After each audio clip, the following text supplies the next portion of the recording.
What is 3 and 4% of 15? So dito, meron tayong fraction na may percent na sign. So para matanggal natin yung percent na yan, i-declare lang natin as over 100 yung fraction natin. So makakancel na natin ngayon yung percent na sign. So dito, magiging numerator natin yung mismong fraction. So dito, of, palagi multiplication yung ibig sabihin yan. So 3 and 4/5 times 15. So dito, pwede tayo mag-shortcut. Multiply lang natin yung 3 sa 15. So 3 times 15 is equal to 45. Tapos, itong 4/5. So 4/5 times 15 is equal to 60.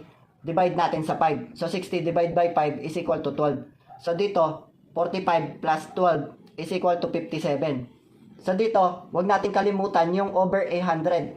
So i-divide pa natin yan ng 100. So dito, 57 divide natin sa 100 is equal to 0.57. So 0.57 at saka 0.57 pareho lang yan. So yan na ngayon yung sagot natin.